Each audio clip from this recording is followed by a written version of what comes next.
in total knee arthroplasty is the medial parapatellar approach. So first step is to incise the skin and subcutaneous fat starting 5 cm proximal to the superior pole of the patella and extending down to the tibial tubercle using a number 10 blade scalpel.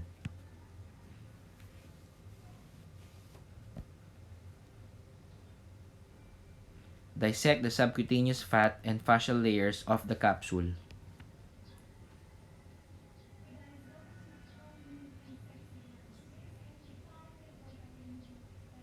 Retract the skin and superficial layers to expose the extensor mechanism. Identify the quadriceps tendon and start the incision along its medial border, continuing distally between the vastus medialis and the medial border of the quadriceps tendon.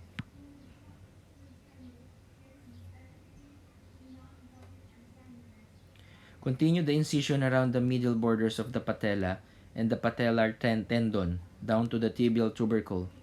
Ensure the incision does not go through the patellar tendon. Take care to avoid avulsion of the tibial insertion of the patellar tendon. The incision can be extended superiorly and inferiorly if there is difficulty dislocating the patella. Release the medial collateral ligament as required.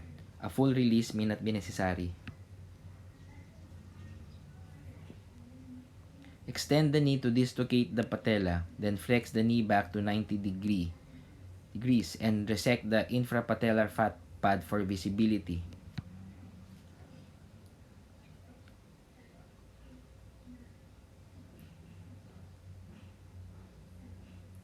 Place retractors medially and laterally to protect the collateral ligaments. Incise the anterior cruciate ligament. Additionally, incise the posterior cruciate ligament for a posterior stabilizing configuration.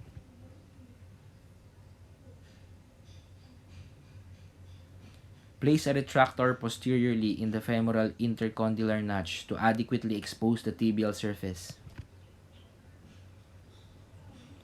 Then we go to next phase. Tibial alignment, resection, and sizing. First is place the ankle clamp around the malleoli. Align the proximal central marking on the tibial cutting block with the medial 1/3 of the tibial tubercle to set varus valgus rotation. The surgeon have decided at this point whether to leave the knee in mechanical alignment or a more functional alignment. Align the proximal uprod parallel to the long axis of the tibia using the varus valgus adjustment mechanism on the distal uprod. Pinch and adjust the lever on the posterior slope adjustment dial of the tibial proximal uprod to achieve the desired angle. Attach the adjustable tibial stylus to the cutting block by placing the foot marked slot through the slot feature. Rest the pointer of the adjustable tibial stylus on the lowest point of the tibial plateau and rotate the resection knob to set the resection level. Lock the height adjustment knob on the proximal uprod. Pin the cutting block through the holes marked by the center line using 2 universal pins. Remove the adjustable tibial stylus for better access, ensuring that the height adjustment knob is locked. The resection level can be adjusted by using the distal or proximal pinholes, which move to block 2 mm in either direction. Resect the tibia using the 1.19 mm saw blade through the slot feature. Verify that the resected bone is the minimum thickness and matches the pro-operatively planned cut.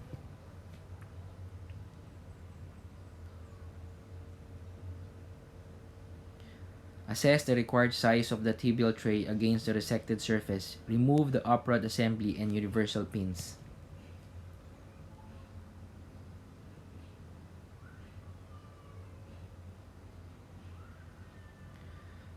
Then we go to phase 3. Alignment and placement of intramedullary rod. Drill the intramedullary entry point with the step drill into the femoral canal.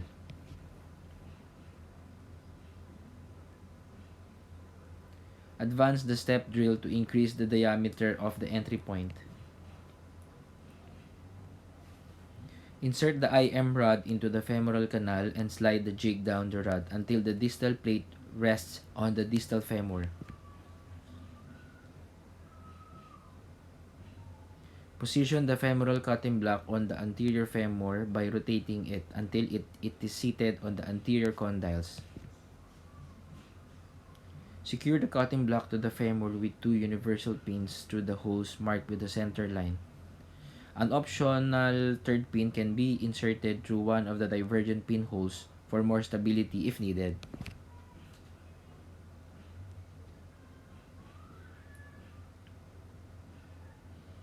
Release and remove the jig from the cutting block by pressing the red cutting block clip. Resect the distal femur using a 1.19 mm saw blade through the cutting slot on the cutting block.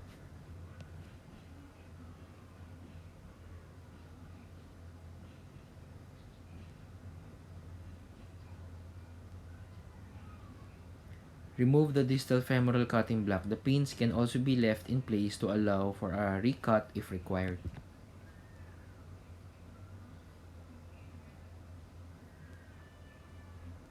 Fully extend the leg and distract the cut surfaces. Place the appropriate end of the spacer block between the two resected surfaces to check the extension gap.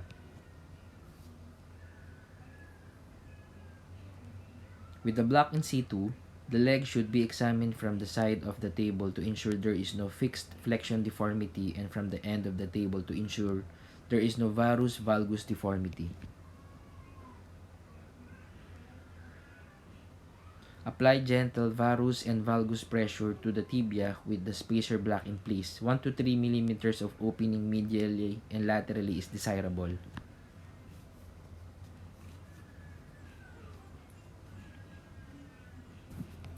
The next is phase 4. Setting the rotation. Clear osteophytes to remove any impingement of soft tissues.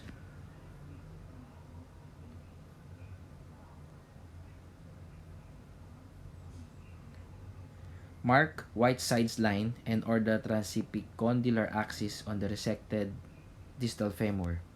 White sides lines runs from the bottom of the trochlear groove to the top of the intercondylar notch. The transepicondylar axis runs through the medial and lateral epicondyles.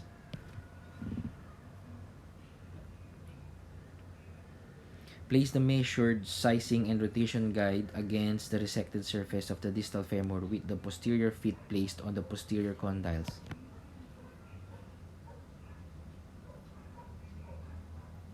Drill a threaded headed pin through the fixation hole to secure guide. Squeeze the femoral rotation lever and rotate the guide to be parallel to the transepicondylar axis and perpendicular to white sides line, while holding the feet against the posterior condyles. The rotation markings should usually be set to 3 degrees to match the transepicondylar axis. Slide the anterior section of the guide down. Adjust the superior-inferior position of the stylus to indicate the proper femoral component size. Adjust the medial lateral position of the stylus to match the highest point of the anterolateral femur at the appropriate size indication on the stylus scale. The line through the center of the anterior down pinholes indicates the size of the femur. Lock the size position by twisting the size locking knob clockwise. Drill the universal pins through the top pinholes for anterior down referencing, or the bottom pinholes for the posterior up referencing.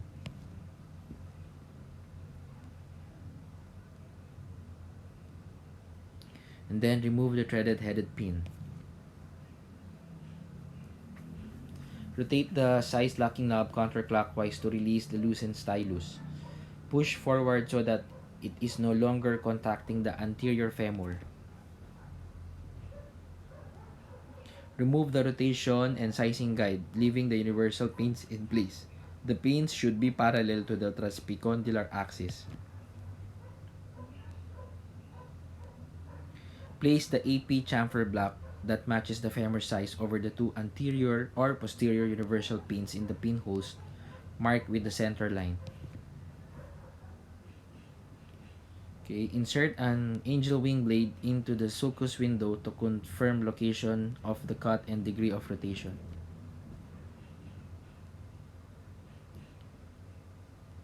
Reattach the modular posterior saw capture. Drill threaded headed pins into the medial and lateral divergent pinholes of the AP chamfer block.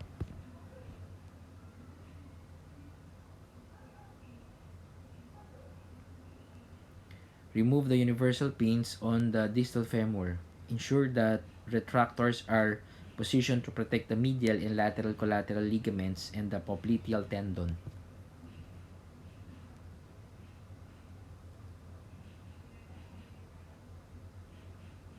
Resect the posterior femur, then remove the saw capture and insert the spacer block to check the flexion gap.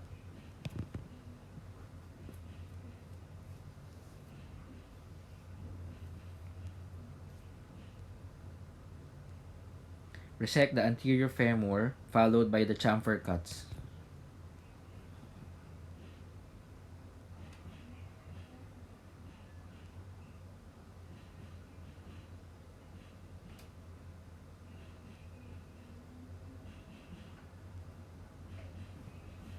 Remove the divergent threaded headed pins and the AP chamfer block. Then, next phase 5. Posterior condyle preparation. Attach the femoral finishing guide that corresponds to the femoral trial component size onto the resected distal femur mediolaterally. Use the lateral anterior profile of the instrument as a guide. Drill 4.7 mm diameter base pins into the superolateral and anteromedial pinholes to fix the finishing guide flush to the resected surface. Remove any excess bone or residual posterior recess osteophytes using a curved osteotome.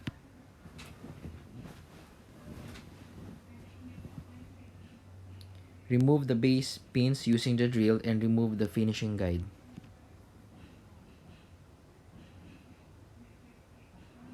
Attach the notch guide that corresponds to the femoral trial component size onto the resected distal femur, positioned as lateral as possible on the anterior and distal femoral surfaces without overhanging. Drill headed pins into the superolateral and anteromedial pin holes to stabilize the notch guide. Cut the notch with a 0.5-inch saw blade using the 18 degrees tongue as a guide.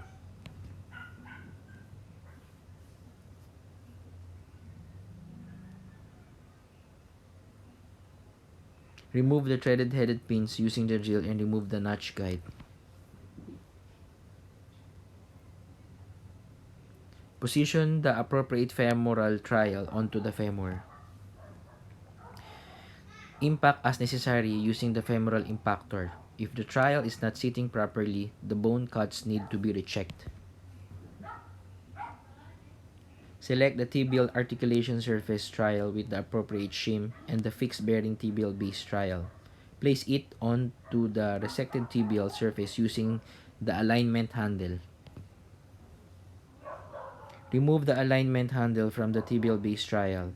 Assess the anteroposterior and mediolateral stability and alignment while carefully extending the knee with the trial prosthesis in place.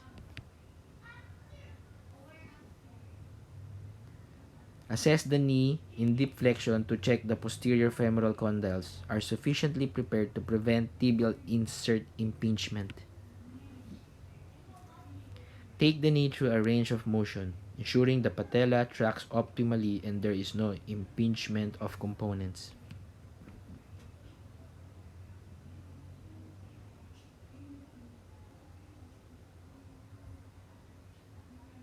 Mark the position of the trial component on the anterior tibial cortex for a fixed bearing component. Drill the two femoral lug holes through the femoral trial using the patellar femoral lug drill.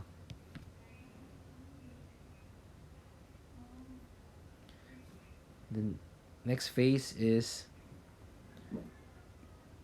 patellar resection. Extend the leg and invert the patella.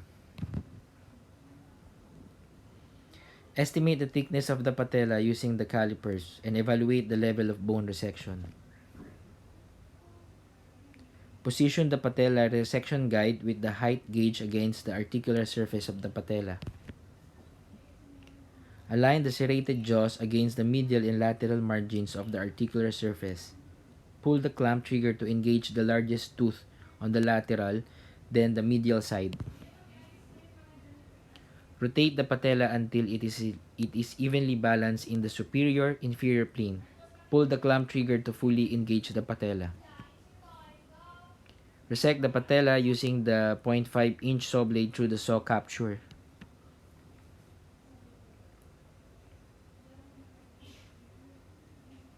Place the patellar drill trial on the resected surface. Assess and adjust the size as necessary to achieve maximum bone coverage. Verify the medial lateral positioning of the patella implant apex relative to the native anatomy ridge. Press the patella drill trial manually onto the resected surface, initially engaging the large central spike. Rotate the trial around the central axis. Press firmly to fully attach the drill trial when optimally positioned. Insert the trial handle into the medial slot of the drill trial, then flex and extend the knee to assess positioning. The handle should be parallel to the joint line and perpendicular to the long axis of the leg.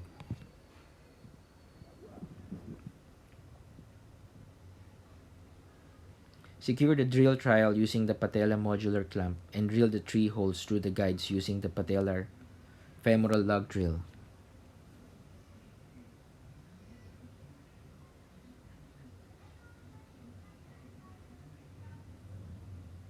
Place a medialized dome patella trial and measure the thickness to verify that it matches the previous measurement.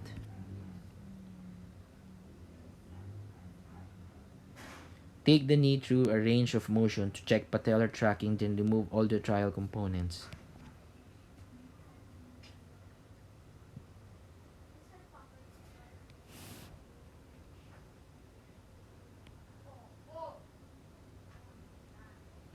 The next phase is tibial preparation.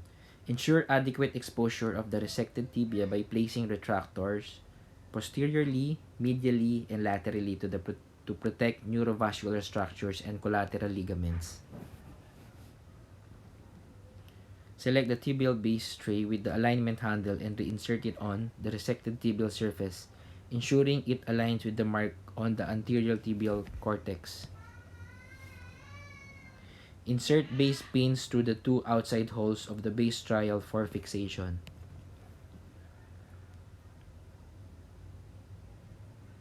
Attach the tibial drill tower to the base trial, inserting the spikes into the anteromedial holes.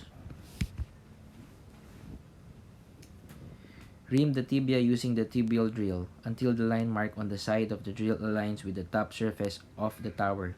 The line marking corresponds to the tibial base size. Attach the correct size skill punch to the impaction handle and insert assembly into the tibial drill tower. Impact the assembly into the cancellous bone until the kill punch is seated flush on the base trial. Remove the impaction handle, the tibial drill tower, and the tray.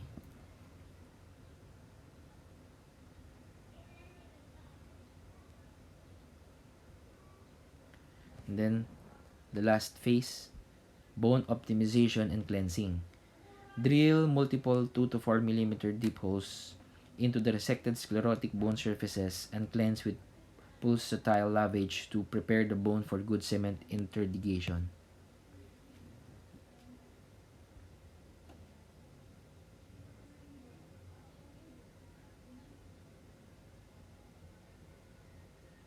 Apply a thick layer of cement to the bone and to the undersurface of the tibial base implant. Take care to dry the bone prior to cementing to ensure good adhesions. Carefully insert the tibial base, avoiding malrotation. Implant the tibial base using the appropriate impactor to pressurize the cement. To prevent damage to the bearing surface, do not remove the base protector before impacting the base. Remove all extruded cement using a McDonald elevator.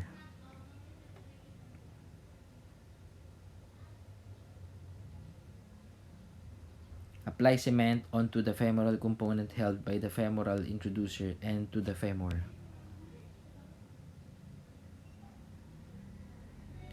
Insert the femoral component into the distal femur and impact it into place. The femoral introducer ensures that the component is not improperly placed in flexion or extension. Release and remove the femoral introducer. Further impaction of the femoral component using condylar and notch mallet blows with the impactor may be necessary for proper seating.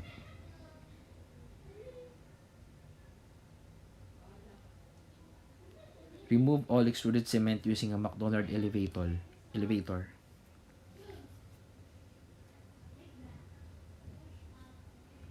Place a tibial trial insert and hold the leg in extension while the cement sets. Apply cement to the patella implant and bone. Implant the patella button onto the patella manually, ensuring that it is aligned with lug holes. Engage the patella drill clamp to firmly hold the patella implant until polymerization is complete. Remove all extruded cement using a McDonald elevator. Once the cement has set, remove the tibial trial insert and any extruded cement.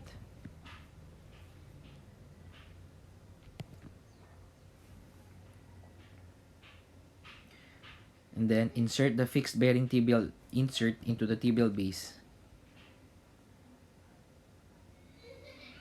Impact the fixed bearing tibial insert with a mallet and the fixed bearing insert impactor. Reduce the patella and assess the full prosthesis range of movement.